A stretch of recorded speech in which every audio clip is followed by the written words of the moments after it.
Personal life यशस्वी आयुष्य जगण्यासाठीचा चौथा आणि एक महत्त्वाचा स्तंभ म्हणजे पर्सनल लाईफ.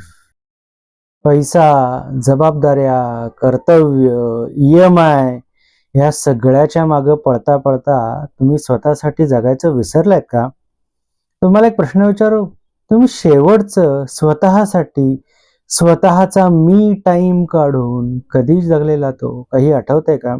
करिअर महत्वाचं आहे, नोकरी महत्वाची आहे, EMI पण महत्वाचं आहे, पण हे सगळं करता करता तुम्ही तुमचं आयुष्य समृद्ध बनवताय, रोजचं जीवन जगताय का ते नुसतंच ढकलताय? याचा पण विचार होणं खूप जास्त गरजेची गोष्ट आहे. तुम्ही घरी गेल्यानंतर जर तुमचं मन शांत नसेल, तुम्हाला तुमच्या मुलांना देण्यासाठी वेळ नसेल, तुम्हाला तुमच्या जोडीदाराबरोबर बोलायला एक 10 मिनिटं नसतील, स्वतःसाठी म्हणून एक 10-15 मिनिटं सुद्धा नसतील, तर विचार करा तुमचं आयुष्य हे नक्की कोणत्या वळणावर आहे. करिअर पुन्हा उभा करता येतं, नोकरी, व्यवसाय पुन्हा उभा करता येतो, पण छोटे छोटे जे हरवलेले क्षण असतात ना, नातेसंबंध बिघडलेले किंवा ते न जपता आलेल्याचं दुःख, मुलांच्या बरोबर न खेळता आलेल्याचं दुःख, आपल्या जोडीदाराबरोबर त्या त्या वेळेला गोष्टी न शेअर करता आल्याबद्दलचं दुःख, आई वडिलांच्या बरोबर मनसोक्त न बोलता आल्याबद्दलचं दुःख, हे जे छोटे छोटे क्षण आहेत ना, हे छोटे क्षण जर तुम्ही जगला नाहीत ना, तर ते मित्रांनो पुन्हा येत नसतात.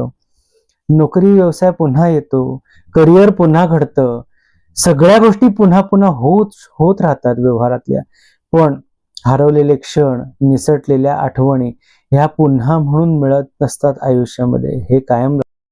हे सगळं बरोबर आहे, पण पर्सनल लाईफ सुधारायचं कसं? खूप मोठं रॉकेट सायन्स नाही आहे. 3 छोट्या सवयी सांगतोय, त्या रोजच्या आयुष्यामध्ये इन्सर्ट करून बघा. तुम्हाला काय फरक जाणवतोय तो मला सांगा. सगळ्यात पहिली सवय म्हणजे रोज घरी गेलात ना, 15 मिनिटं स्वतःच्या कुटुंबासाठी द्या. मोबाईल बंद करा, TV बंद करा, बाकीचं काहीही करू नका, फक्त स्वतःच्या कुटुंबासाठी वेळ द्या. मुलांच्या बरोबर एक 5-10 मिनिटं खेळा, स्वतःच्या जोडीदाराबरोबर एक 5-10 मिनिटं गप्पा मारा आणि मग बघा तुमच्या आयुष्यामध्ये किती चांगले बदल. दुसरी सवय म्हणजे दिवसातील किमान 10 मिनिटं स्वतःसाठी द्या. शांत बसा, स्वतःच्या श्वासांकडे लक्ष केंद्रित करा.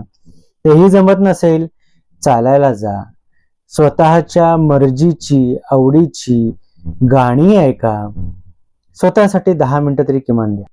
आणि तिसरी सवय म्हणजे रोज रात्री झोपण्यापूर्वी सगळ्यांना धन्यवाद द्या, सगळ्यांचे आभार माना आणि सगळ्यांची माफी पण मागा. सगळं त्या ईश्वराला समर्पित करा आणि शांतपणे झोपा. आणि मग बघा ह्या 3 सवयी अंगीकारल्यानंतर तुमच्या आयुष्यामध्ये किती पॉझिटिव्ह बदल घडायला लागतील.